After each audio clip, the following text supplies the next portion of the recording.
Discussion is going to be on the value of E2E supply chain, improve your operational excellence and increase customer satisfaction with the latest end-to-end visibility solutions. We have here with us our moderator. Please help me in welcoming Mr. Ryan Viegas, experienced supply chain professional and management consultant. Warm welcome to you, sir. We have our elite set of panelists with us today. Mr. Swapnil Thakkar, Head Supply Chain, Piramal Pharma Limited. Mr. Nidhish Kuchhal, Head Outbound Logistics, Mahindra Group. Mr. Manish Gupta, General Manager and Divisional Head, Spare Parts Logistics, Honda Cars India Limited. Mr. Avinash Saindane, Head Supply Chain Planning, PETRONAS Lubricants India Private Limited.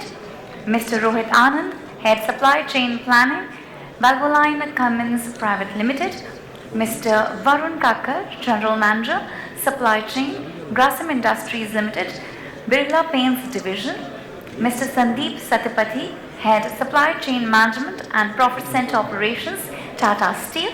And last but not the least, Mr. Anirban Basu, Executive Director, Supply Chain, Dalmia Bharat Cement Limited. Very warm welcome to everyone. I request the moderator to take it from here, sir. Thank you. I guess the mic is on.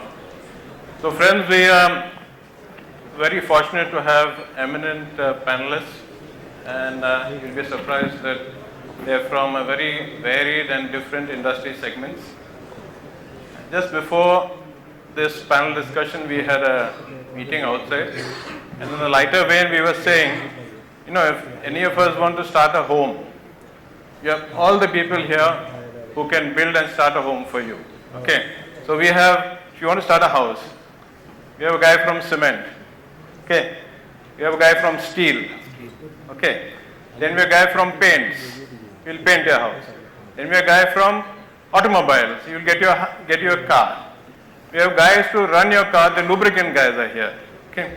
Then in case you're sick or you need something, you have a guy from Pharma. And to move all this, we have a guy from logistics.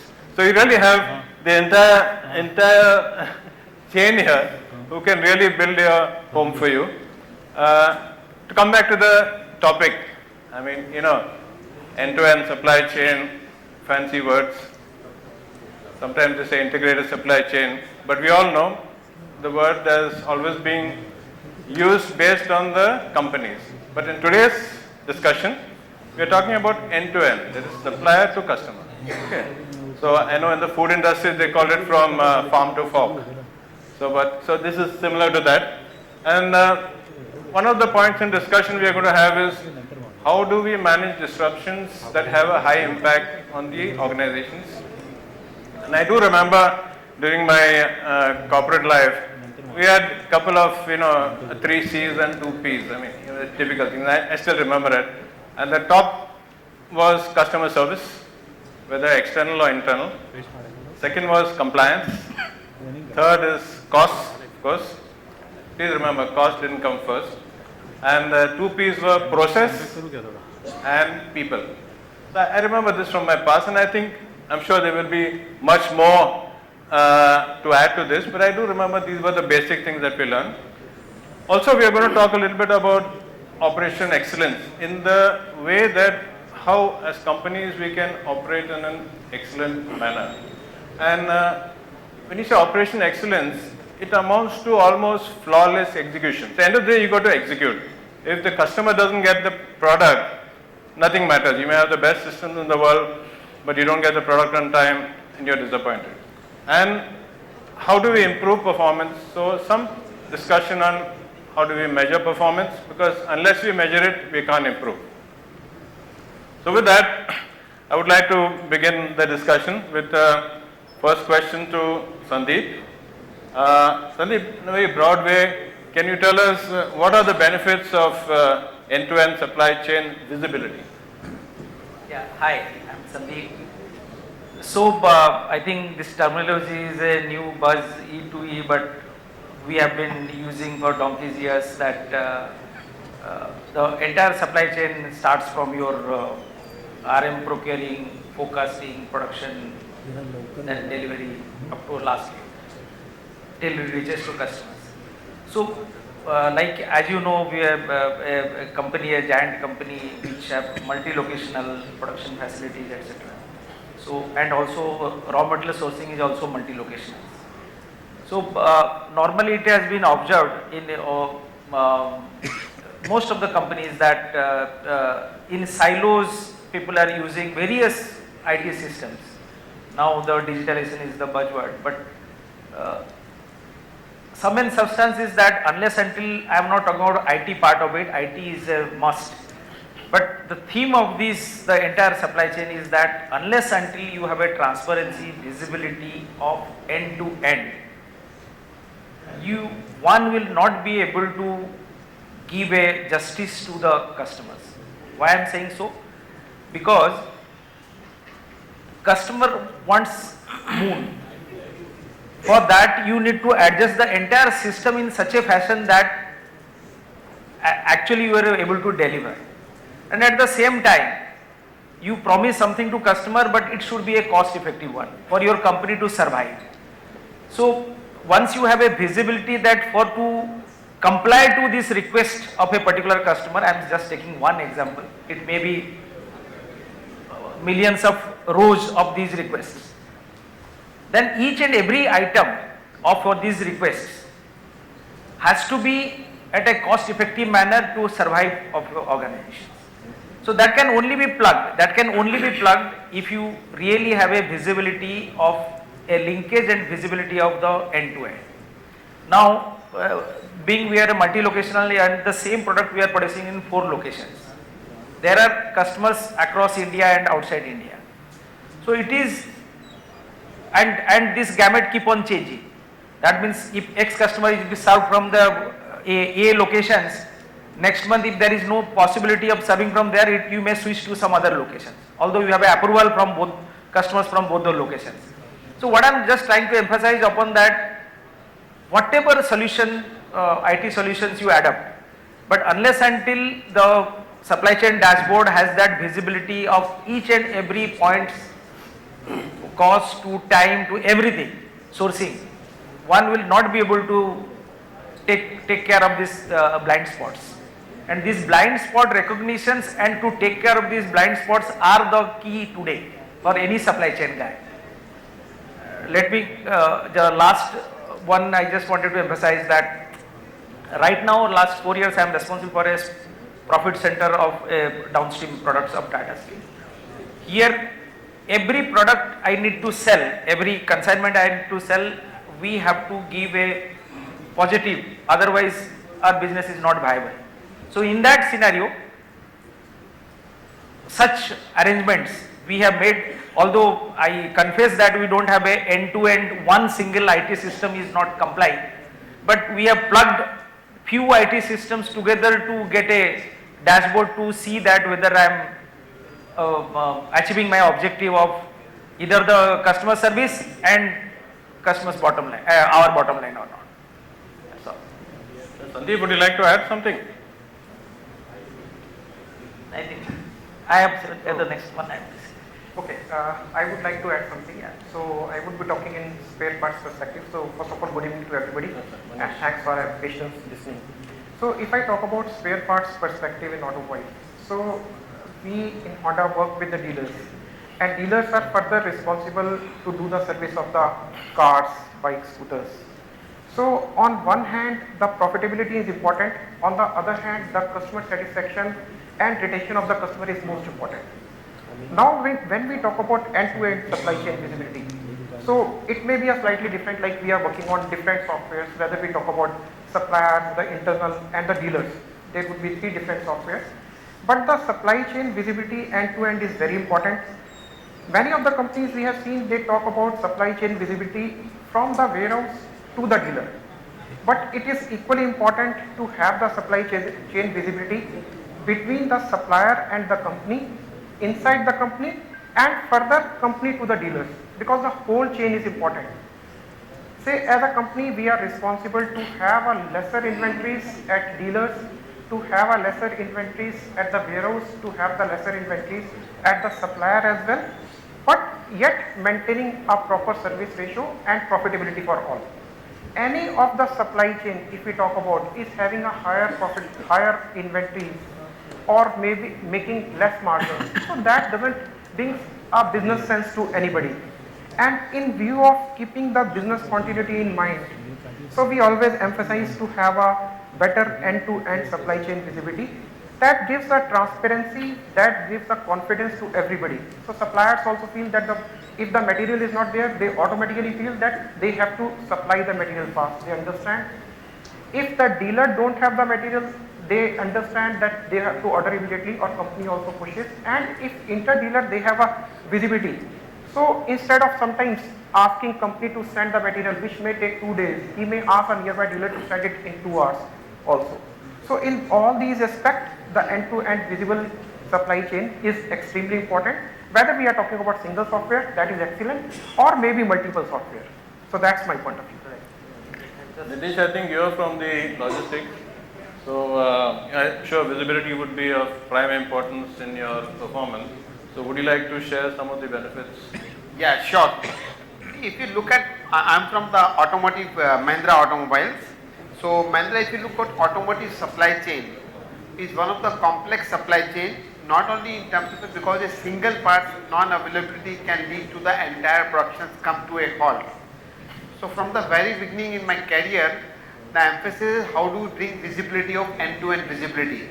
And at a different point of a time, we are using a different kind of a tools to achieve this kind of a objective, like starting with the e-Nagara, where we give a schedules to our vendors to supply in time.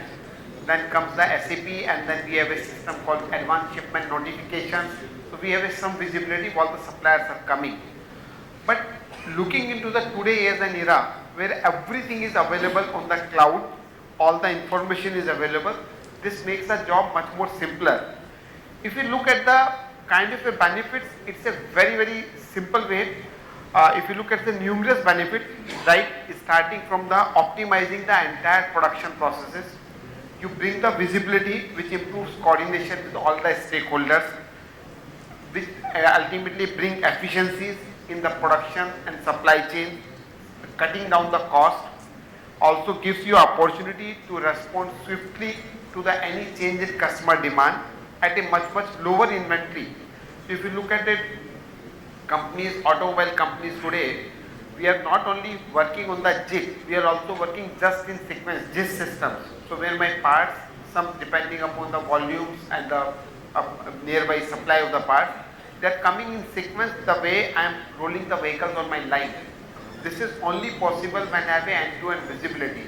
Secondly, if you look at it today, the customer preferences also changes a lot. So if I don't integrate my supply chain, the production which I am scheduling, I have to give some schedules. If this visibility, the obsolescence cost can be very high. So we can avoid this kind of a obsolescence cost, avoid miscommunications of the information across the value chain. So suppliers also are aware what is the kind of parts they are supplying. So this end-to-end visibility gives the entire stakeholder visibility and most important reliability of the supply chain. When reliability improves, definitely you need to reduce, you can always reduce your buffers, and this reduction on buffers helps you improve your efficiencies. You become leaner, fitter and more agile. So it helps reducing your working capital, risk management, all the things. I think we can go on and on. In the today era, if you look at this, it's how the integration happens. Now with many of the service providers here who have developed a good systems for this, I think the need of ours is to integrate all this. Now Government of India has also come this unified logistic information systems portal, which is a very useful portal where you will be tracking the data even from the fast track. So it gives another layer of a complete visibility. So I think benefits are definitely very visible for any supply chain. So thank you Sandip, Manish and Nidhish for sharing the benefits. Once we understand the benefits, then I think we need to move this side of the panel, and I would request Swapnil to take the next question. And so Swapnil, can you share some experiences where the use of analytics in supply chain is beneficial to the company? Yeah, audible. I am from Piramal Pharma. So we have, I can say we have diversified portfolio in Piramal Pharma Consumer Product Division. Right from OTC medicine till diapers, which is very volumetric and as small as a tablet. So definitely, so optimizing the overall, freight, then networks for ensuring the stock is available. We talked about end-to-end visibility to ensure that the stock reaches the consumer, in fact, reaches the customers, which is our distributors, and also the consumers, which is through our D2C model. We have to ensure that, first of all, that end-to-end visibility should be there. We should have the systems in place that will enable and make it flawless, seamless. So I can share few use cases that we have implemented. So for example, we had a lot of so we are in typical pharma distribution model. Then we introduced diapers in our portfolio couple of years ago, which is a core FMCG product. And our FMCG distributors, they are not really familiar with the pharma model, that the delivery is given to the transporter and then from the transporter they have to pick it up.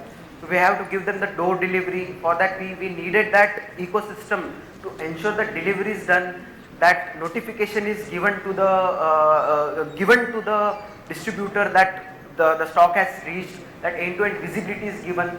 So we built upon our in-house, we have our strong in-house analytics team.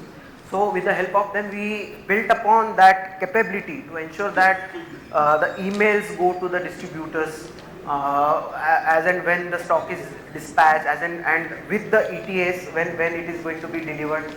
This is one example. Another example is like we make a whole lot of use of analytics for forecasting. We have recently started in-house, so I think it is perhaps in-house by first pharma company. We have done in-house D2C setup. So for that we are listed on Amazon and Flipkart. We have to ensure that stock is available round the clock, because we cannot miss even a single order from Amazon. To ensure that we are taking a lot of help from analytics. We are analyzing the offtake data that we have from last 6 months, 12 months. Based on that, we are generating the forecast. We are ensuring the norm-based automated replenishment system with the help of analytics. I can share that we are not spending huge sum on it using fancy systems, APOs and I2s. We are just using it using Excel and Python, and that has been helpful, cost effective, and yet very effective, cost effective yet very effective, which is delivering the result. These are few examples that we are using in terms of analytics. Yes, of course, we are also using it for optimizing the network. Where should I have my regional distribution center, whether it should be in Mumbai or whether it should be in Indore for West. So all those analytics that we are building upon, that is helping us save a lot of freight cost and obviously the warehousing cost that is needed, the number of manpower is needed. All that we are using a lot of data we are using and we are crunching that data to give these answers to us, and that has been very helpful. I think that is so.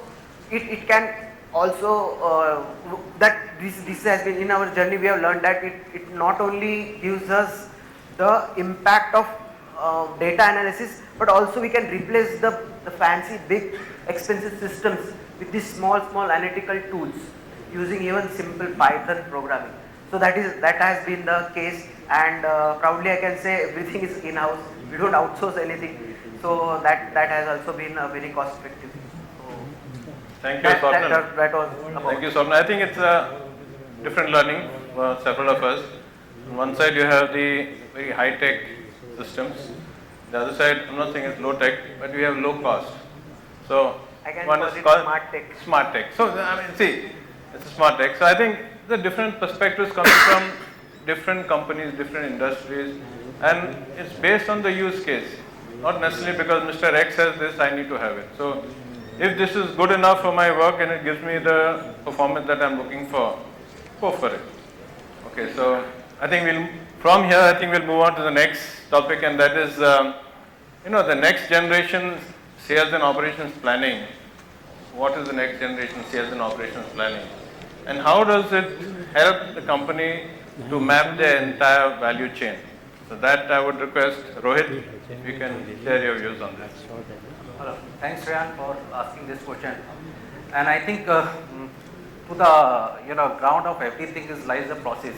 Now we are looking for a S&OP process. I think that's the only process in today's era that exists in supply chain, where the sales forecast has been interacting with the capabilities of the operations.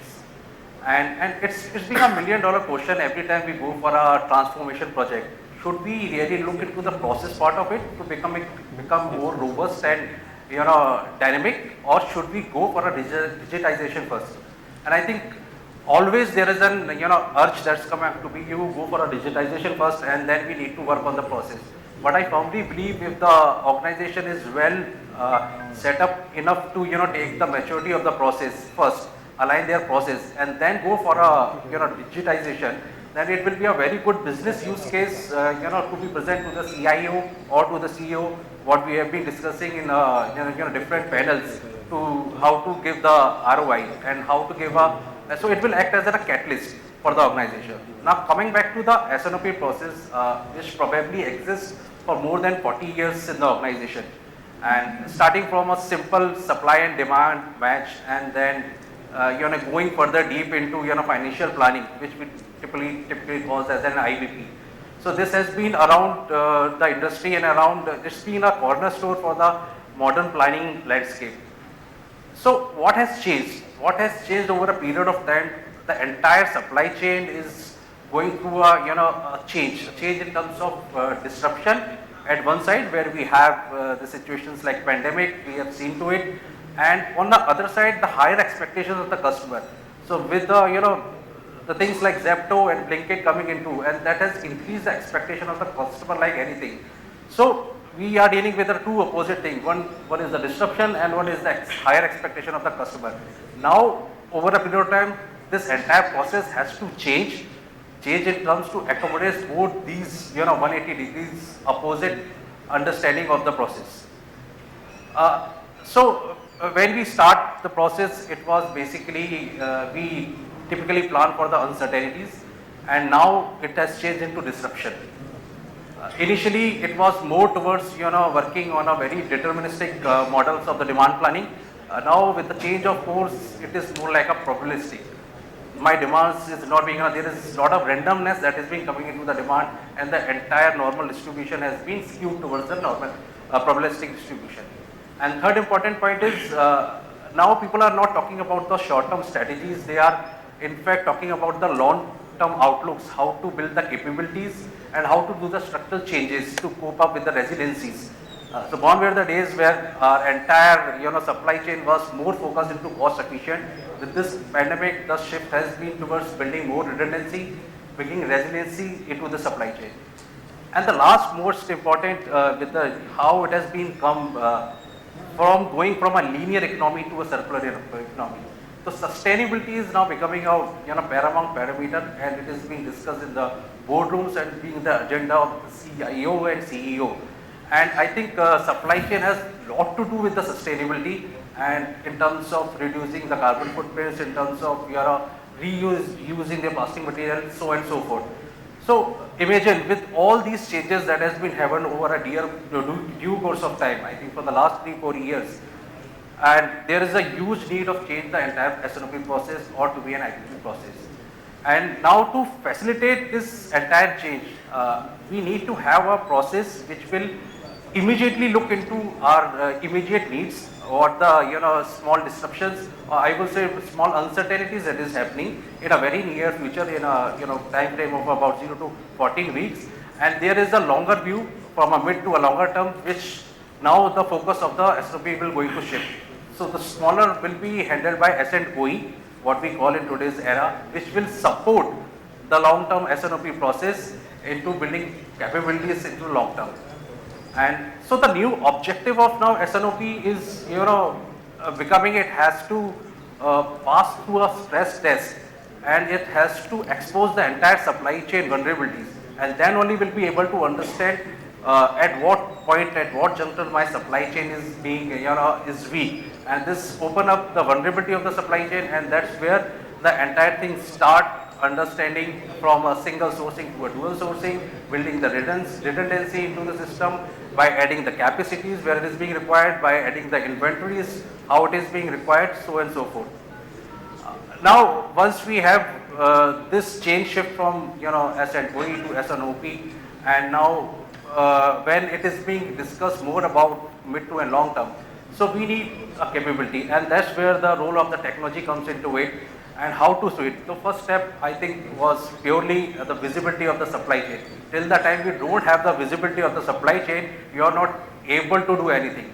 And rightly said, we have over a period of time the capabilities in terms of the downstream. We still have the DMS, the dealer management system, or the distributor management system, which being capable of getting the informations around the sales of the distributor, the dealer, and to the inventories of the distributor. But somehow we have missed in terms of getting those capability developed upstream. So I know hardly any organization is having the visibility only to the tier 1 supplier. And that's actual disruption comes from the tier 2 and tier 3. You never knows what you are thinking as a domestic raw material might be having a component which is imported for that supplier. And today in today's era we don't have that visibility into it, and that's how I think so S&OP process will act as a catalyst to go for the digitization of the entire supply chain, and we have this terms called digital twin, where this is nothing but your entire physical supply chain is getting replicated to your digital supply chain, and you have that visibility end to end within the supply chain, and even the organization who are going beyond, and they are trying to integrate the digital twins of your supplier. So you can understand the power. Both the digital twins are being interacting with each other at any point of time. We have those visibilities, we have those capability to see to it, and so that is the one foremost things which will going to change, and which is the future of S&OP integrating with the digitization. And second one would be I think the scenario planning. Gone were the days, for a typically S&OP cycle, we start with a month for a first working day, we go for a demand planning meeting, then we go for a supply planning meeting, pre-S&OP, and by 16th or 18th working day we enter into S&OP. And on a very ground level, whatever assumption we have taken on the first, I think most of them lost the relevance by the time we reached on the 20th working day. And then when we sit and discuss this S&OP meeting with the executive team, and there are a lot many questions that has been coming to them. Whatever you prepare for your entire meeting, but still there your CEO, your executive teams have altogether a different mindset. Their expectations are different, and to do simulate those expectations with the given choices, I think we need to have those kind of capability where we present on the spur of the moment. Any planner or any S&OP chair person would be able to operate through these digital twins and able to simulate all the scenarios with a given option, and which performs in the the given KPIs and the scorecards, and be able to present what are the trade-offs. So this would be the next big change what industry and the supply chain is anticipating, and people are really interested. And I think this becomes a very good business case or a catalyst for the the leader, supply chain leader, to go back to the CIOs and to go back to the CEOs and tell them, okay, this is what the capability, if we go into it, and how this is going to help the entire organization to take those decisions very fast and very dynamic. And now the third point is the new intersection of blockchain that is being happening in supply chain. So I think traceability is always remain main cause of concern. Now the consumer or the end customer would be very interested to know the authenticity of the product, whatever is being described on the back of the paper, they need a certification to get into it. So I think blockchain will going to play a pivotal role into it, where you cannot intersect the blockchain with the given sets of things. And second one would be the credibility. Now, once you have this digital supply chain twins available with you, you have the scenario building into it, and you have a platform which is more pertaining to blockchain, and it is being connected all through your supplier to your distributor. I think this will be a game changer altogether and it will be a new way of looking into an S&OP process and how the supply chain will be operating in the near future. Yeah, thank you, Rohit, for this elaborate explanation. I think till now what we discussed was the benefits of end-to-end supply chain visibility.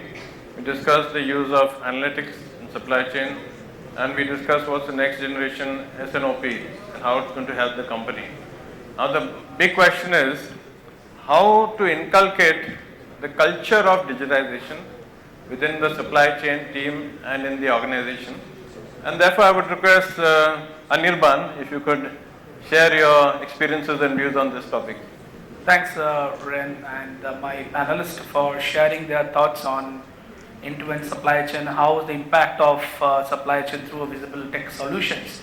I will not talk about what my panelists have spoken over the last few minutes. I will use a couple of use cases for you to understand what we have done in our business and how is it relevant to all of you. First and foremost, I think we spoke about planning, and the planning, a couple of my panelists spoke about, I would say in terms of scenario planning. But I would like to talk about little deeper into this planning process. When we run the planning, we use this output for our day-to-day transactions and planning process. But we also use this when after a month is over, maybe after 15 days, what has been the output and what was your actual, right? Can you take those actuals into your planning as an input, into your planning optimization and see what would have been different scenario you would have got these inputs into a planning, right? That could be eye-opening. For example, we have done in our business, we have seen that the way you used to operate in the first 15 days and taking those input in the first 15 days through actual output from the planning and taking those input into output, we see that could have been different solution altogether. And that's something, one of the use cases probably what we would request all of us to really look at it. That's number one. Number two, in terms of we speak about transport management solutions. What we do is the TMS solution. It's not about only end-to-end visible solutions, right? It's also does a lot of stuff. Like for example, some of panelists spoke about optimizing inventories and then your end-to-end, visibility tracking.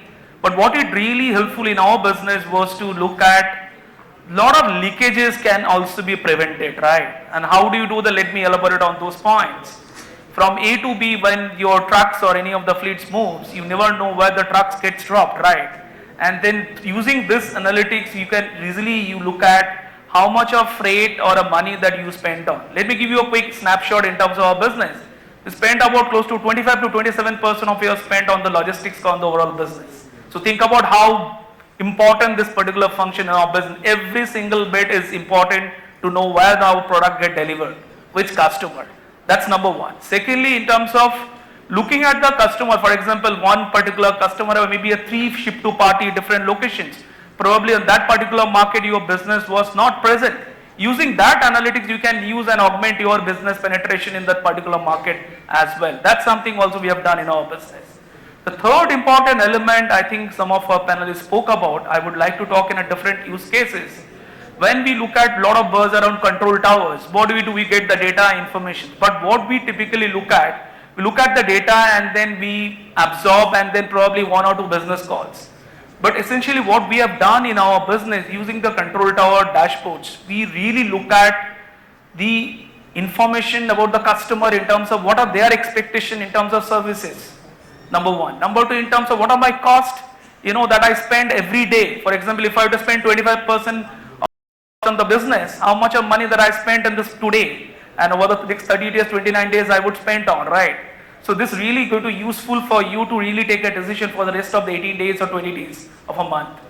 Number three, I think we spoke about the topic of this discussion was E2B. In our business, a lot of my colleagues would have been part of the cement space. They would know about what does E2E means. It is end to end. What we do in our business, whatever, lot of our, in this particular pan, in this particular, format, you will see a lot of movement goes through from our plant to the customer, or some of the movement goes to our depots, warehouses, right? How do you make use of those 40% or 20% of those transport stocks to be used for your customer? So what we typically do, using the visibility solutions, we allow our customer to choose whichever trucks are in the transit, they can convert those trucks into a billing, invoicing, right? So this is also useful. A small solution would really help you to make your things much better. The fourth one, if I had to really talk about in terms of how do you really navigate the entire solutions, I spoke about leakages. Every leakages cost a huge for our business. So therefore, all those use cases are important, but the topic of my questions was more of a culture, right? A culture, the way I look at it, start from us. It's not about a lot of people what we speak about, this has to be done by them, this has to be done by others, my vendors and customer. I think the way I look at it, I think it has to start by ourselves, right? Within our functions, starting with the supply chain, then extend it to our other functions, and then the business at large, and then to the external partners, right? So what we have done, we have made a lot of cases and use cases first with the leadership sponsorship, right? With the leadership buying. We first have done a pilot in one of the cases for whichever I spoke about, then create a success story of those pilot and then roll it out to the next level. The third, in terms of, I think we have to really celebrate those, whatever the quick learnings or the wins that we had, and therefore we can scale it up. The fourth, and applaud, right? That's very important. In a supply chain, you look at only 99% of cases that you would only hear, it is not happening, this is something the service level not happened, right? So it is important, how do you really create a culture of a winning culture in your organizations before you scale it up. The fifth, it's more importantly in terms of after the upload is done, you can make it a complete scale up plan with the help of your leadership team, and then extend it your solutions to the external partners. I've seen many cases in our business, the external partners or the vendors are easy to get access and they have to implement, but there are problems within our team members. So I would look at, get some buying from the leadership, implement with our internal stakeholders, and third, in terms of internal stakeholder, then we move to the next level, which is the vendors. So this is what my thought in terms of how the culture in our organizations that can also be implemented with your organization as we speak. I think the last bit which I would like to talk about, there are many solutions across, there are 30-40 solutions. You have to look at the solution which is relevant to your business. It's not about what is there in the market, you pick up and then put it up. No, you look at your problem statement, go to the market, there are various solution provider, customize your solution. We have done a lot of things with our partners, customize the entire solution and make it relevant for our business to go for it. That's all. Thank you. Thank you, Anirban. I think Avinash, you're from a different type of industry.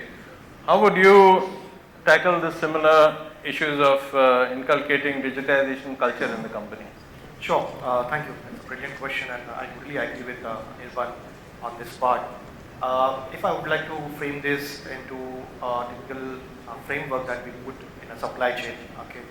So it's typically it starts with first the law that governs everyone. It's like Newton law. Every body continues to be in state of its motion or in rest unless and until acted upon by a force. Similarly happens when it comes to the culture and the shift.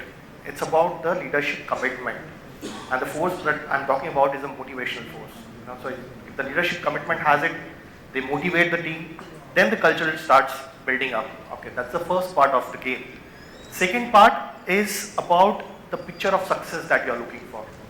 There should be a clear communication from all the leadership together that this is a picture of success. Just to give you an analogy, imagine MS Dhoni said that I will bring World Cup, or Muhammad Ali said that I will become the best boxer. So he imagined himself. That was a picture of success. That's the second pillar. The third part that I would like to emphasize is when it's going to be a deployment, implementation of projects or anything that is going to change the culture, it's all come to the people, and the people from different cross functions. It can be finance, So as Rohit rightly said, S&OP process which integrates all the functions together. So it can be finance, it can be procurement, supply chain, sales, marketing, all coming together to believe that this culture what we are going to practice is going to be successful. So the third pillar is about the people and the cross-functional environment that a leadership can bring into. And the last part that I feel which will make successful to practice this culture is the feedback mechanism. So we proudly say that we demonstrated entering into space by Chandrayaan 3, and that has come only because of the feedback loop. So whenever there is a cultural shift, there has to be a feedback loop to the leadership, to every stakeholders who's responsible for the success of those implementation, right from end-to-end optimization or digitalization and all the projects altogether. That's my thoughts. Thank you. Thanks, Avinash. And Varun, you've been waiting for a long time. I know, and I think a related question, but what are the challenges companies face while transforming traditional supply chain to digital? Can you share your experiences and thoughts? Thanks a lot, Ryan. I think it was good. I think a lot of points have already been discussed, so I think I just need to just put them in a framework and discuss. So I think, hi guys, I'm Varun Kakkar. I'm from Grasim Industries Birla Paints Division. And before that, I've worked with Asian Paints for 10 years and P&G for 3 years. So I think this is what I'm discussing is based on my own things that we have been able to do. And I think you might be aware Asian Paints is one of the best supply chain in India in terms of the digitization. They have been always the forefront. I think in 1998, we were one of the first companies to start demand planning through I2JDA, which is not fully on done. So we have gone through all these cycles where we have tried to do things in terms of digitization, trying to change. And a lot of times we have succeeded, a lot of times we have failed also. So I think from that is where our understanding of what works in digitization and what does not is really coming. And this question is again very, very pertinent because a lot of companies are now embarking on this journey and they want to do this digitization. So 3-4 points, really key points of what we should do and what we should not do, really I want to say. First is, I think a lot of companies, they want to do digitization, but they want to do digitization to solve their problem. So generally digitization does not work if you're not clear on what you want to do. So for example, if your processes are not clear, you're not aware of what you want to do, you just want to do digitization because this is the buzzword, AI, ML, ChatGPT, or something is you're hearing and you want to do, then it's not really going to work. So whenever we want to do digitization, be it as Asian Paints, P&G, or even now at Birla Paints, first we really try to make the process as simple as possible and try to really note down the process. If something can work on Excel first and it works seamlessly and it gives you result, then only you can do digitization. If you're really trying to do digitization first and then after that you think, okay, I will do it, digitize it and it will solve my problem and then I'll take care of my problem, that is not going to work. So for example, let's say you're facing issues in terms of customer service. The customer service is not good. Even if you do digitization, your customer will know that the material is not coming. Apart from that, nothing else is going to change by doing digitization. It's not really going to improve the service level. So that was the first point. Second point, in when people try to do digitization, it is generally driven either from the bottom up or the top down. And it is really focused of, okay, this is the next year is coming, this year I need to put some budget and I should want to do digitization. And then because of that, what it happens is it becomes a piecemeal approach. So generally I have seen people, what they want to start digitization is they want to start digitization from the customer end. So they want to try and start digitization of process from the customer end and then go backwards. That generally does not work, as we have seen in all the floods, right? Once the flood has come and you are inundated, then you can't really do much downstream. Once if the process has gone wrong and things are not right, in the downstream you are not going to be able to solve the problem. So hence, even in the digitization journey, from the process piecemeal approach, whenever we have seen it generally does not work. So whenever you want to do digitization, you have to start from the source of the problem. And I think multiple discussion done in terms of the digital twins and I think culture. So both of the things have to be there. Digital twin is nothing but bringing all your supply chain into the system. So you need to know what your supplier is doing. You need to know what your plant is doing. Because if you are not going to solve that problem by just digitization at the customer end, you are going to keep on facing problems. So again, this is like the second point, and I think a lot of things were discussed. Third is related to the culture. I think multiple discussion in terms of culture. So I'll just add to the point. A lot of times digitization projects are run by one department. So I have rarely seen a project which could be fully completed and digitization, which could be fully done by one department alone. So for example, if finance team wants to do their digitization, they want to do something in account receivable or something, they run it as a finance project in which everybody else is a customer and they are going to get everybody to do it. I think this kind of approach again doesn't work. So to be able to start a digitization project, you have to first bring everybody into the loop, you have to bring everybody into the picture, you have to include all cross-functional teams, even before you start, for example, selecting of the vendor. So again, Birla Paints, when we are trying to do our customer selection, from the day one of the customer selection itself, we include everybody, be it marketing, be it sales, be it finance, even the small person who has to be part of the digitization journey has to be there, because it is culture. If as a culture everybody feels that, okay, this is my project and I need to run it, then you're going to face a lot of less problems in trying to get things done. But if you're going to run it as, okay, this is a sales project, sales team is doing this, then you're going to face a lot of problem, and I think team has already discussed, any digitization, it's 20% process and 80% people always. So whenever we have tried to run things from our own as one team, supply chain or procurement, I think we have always faced issues, and whenever we have tried to run things as, I think as you said, as a dream that we want to do. One big example, when you were saying, I think one big example was coming to my mind, the Mr. Kennedy's thing of going to the moon, right? So once he said that USA wants to go to the moon, after that everybody came together and thought, okay, this is my solution. And a lot of things got invented, everybody worked together, be it the scientist, be it the engineer, and things got done. So I think that also worked for the digitization journey. And fourth thing is in terms of the KPI. So a lot of times what we have seen is we want to get quick results, and for that we want to do digitization. For example, one big thing is, let's do a 10% logistics saving. And I think a lot of discussion, a lot of vendors also, they want to say, okay, we want to do 10% savings in logistics, or we want to do 10% improvement in terms of the production capacity. So that again is a very short-term view of things that really comes in. If you want to try to do that, what is going to happen is sometimes you're going to build your process in a very short period of time with not a lot of long-term vision. And it is going to give you those whatever 10% logistics you wanted to get, you will get it. But you're not going to know whether it is coming out from digitization or some other things that you are doing. So I think whenever you're doing digitization, you have to be very clear in terms of what you want to do. For example, one of the ways we see is that end-to-end by material movement from the supply chain, how many days does it take? Currently it takes 67 days. Can the process chain and digitization bring it end-to-end to 17 days? If you're really able to bring that, then you know that you have got a process which is scalable, you have done some improvement. So I think looking at end-term parameters, looking at the right kind of KPI and working on those right kind of KPIs again is very, very critical part of digitization. And you need to know what you want to get and know what you want to do in digitization. I think these were three or four points that I just wanted to raise. Thank you, Varun, for very interesting explanation and sharing. I think I got a learning also from this. One is supply chain is a platform. So I think unless supply chain gets the cooperation of the entire organization, it will be very difficult to get success. You can say I did my job and you get into a blame game.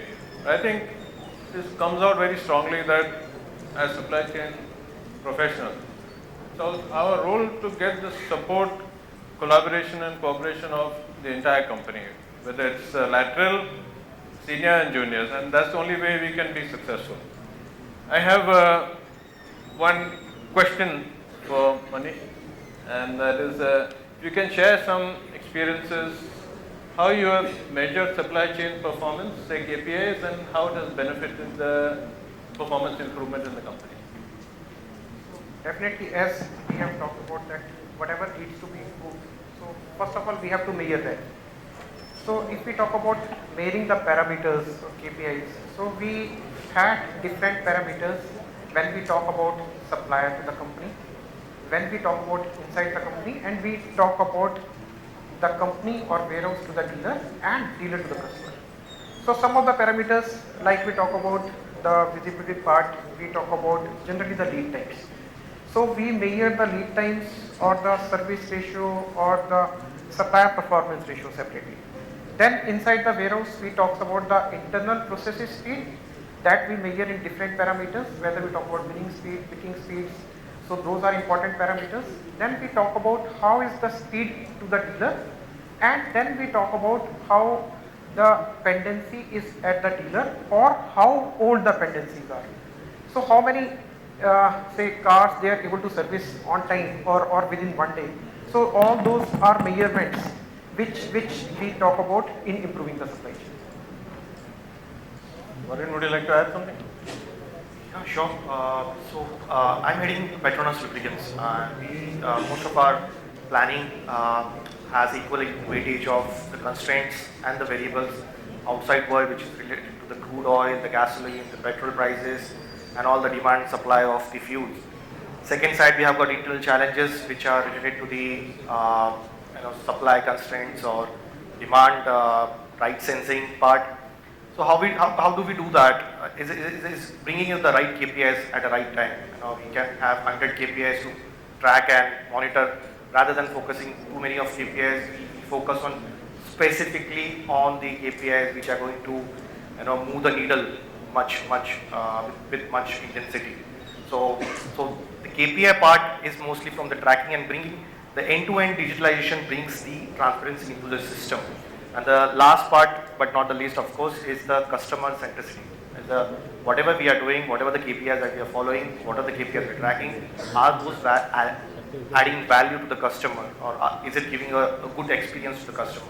So that's how we should always keep track of. Thanks. With this, I would like to open the floor for questions.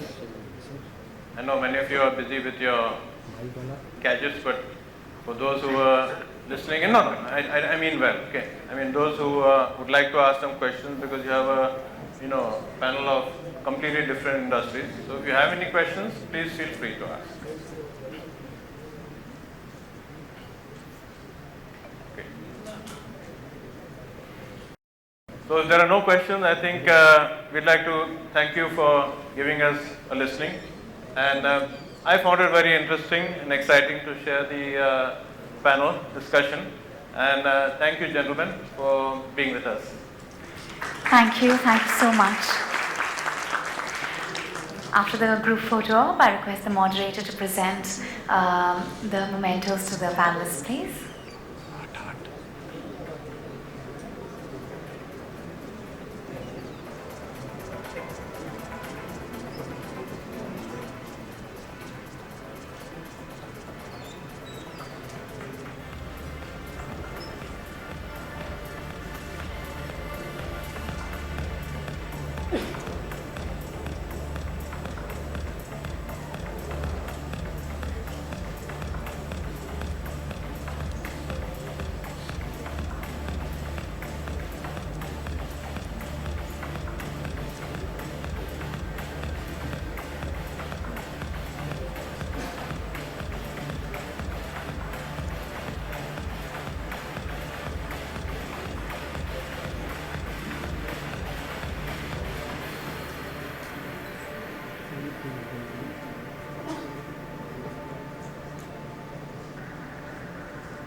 बहुत ज़्यादा